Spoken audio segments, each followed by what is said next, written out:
And for my last one, this is another huge one.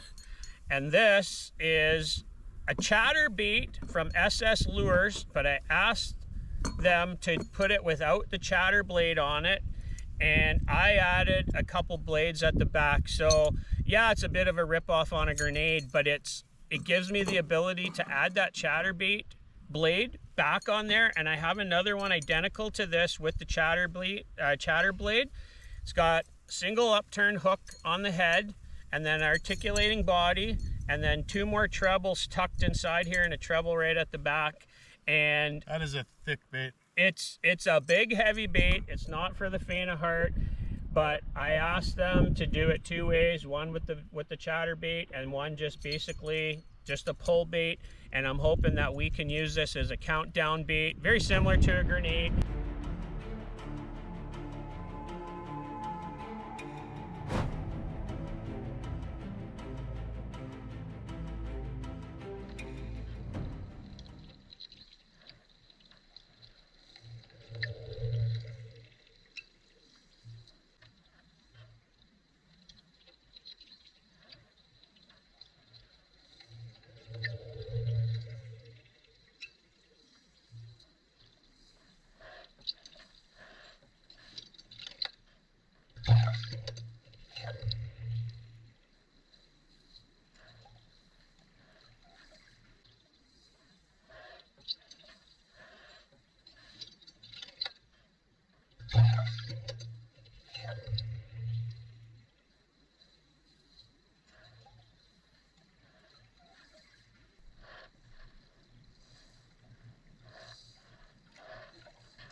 Hey guys, thanks for watching this one.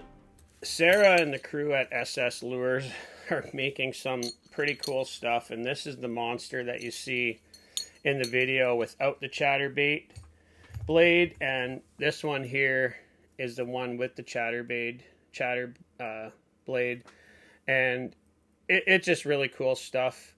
They reached out a year or so ago, and for comparison's sake, here's the one you see in the murky water. This is their what they call their light version, then that's their heavier version. It's hard to see the difference in head size, but it is noticeable. And then just for comparison's sake here, guys, that's the difference in size. And surprisingly, it doesn't pull a lot harder, doesn't feel a lot heavier to throw. I think because a lot of the weight is in that head size. Yeah, you're going to have a little bit more weight with some wire and some extra flash, but it actually pulls through the water pretty easy. And as you guys can hear in the video, it makes a surprising amount of noise, especially with that chatter blade just going. But I really wanted to try it kind of like a grenade. And the thing I liked about it is that it felt like it had that kind of articulation in the water, which a grenade doesn't have because that's solid wire. This one just seemed to have a little bit more of that flow and that roll to it. And I think that that's going to be a style of bait that we're actually going to throw a lot. So when we were at Odyssey in 24 and talked with Sarah and the team there at SS Leurres, they showed us a few other things, and they actually will have a mid-size chatter bait or vibration bait. I'm not sure exactly what they call it. So it'll fall between this, and I'll have one shortly. So it's going to be that pure mid-size bait. I have a couple of these in the boat we've been throwing. Haven't had a tremendous amount of success on them, but they do make a lot of noise, and I think as we go into some of the dirtier water lakes, that style of bait that we'll be throwing. And one of the other things that they make is just a head attachment. So different sizes. This is a 1.5 ounce, this is a 3 ounce, and then here's another 3 ounce with no flash on it. These ones got a little bit of a skirt tied on them. And Sarah said you can use them on swim baits. The natural thing for me was to put it on a junior Bondy Royal Orba, and this is the 1.5 ounce. And I upgraded the hooks. I believe these are owners on there, and that's ready to go. The Bondy Royal Orba doesn't make a lot of noise in the water, even though like the blades, you know, spin and stuff in the back. It's all about like the flash and the movement of the tail. This will give it a little bit more noise.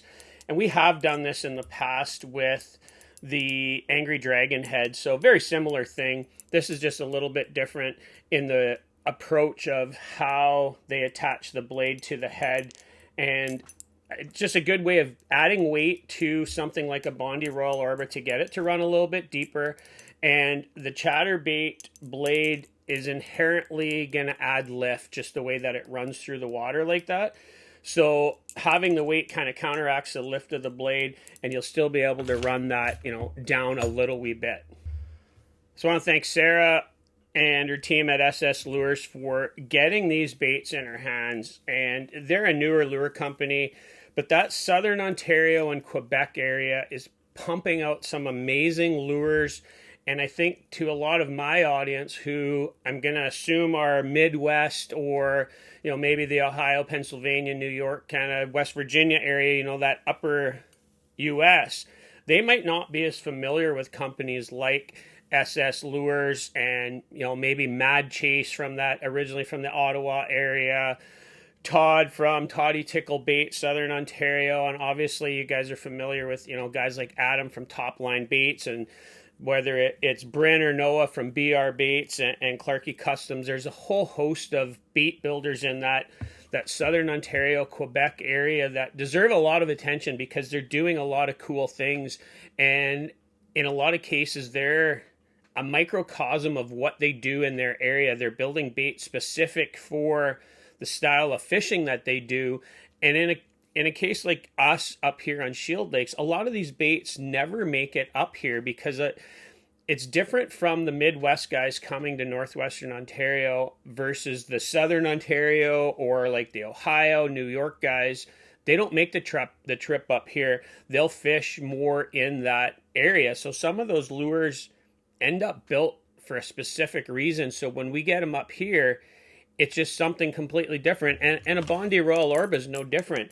It went under the radar for years, and I know a lot of the Minnesota guys were trying to keep it a bit of a secret. They didn't want it to be widely known because it was catching fish, and we kind of had the same thing going here. So I'm hoping that, you know, as we start to use more of these boutique-style lures from some of these smaller Southern Ontario, Quebec builders, we'll start to have success and find that next kind of secret little lure. But check out the video right here where we talk about something big like this, and it was a really cool take on what you can do with a bucktail, and it's those guys in Southern Ontario and Quebec that are pushing those boundaries.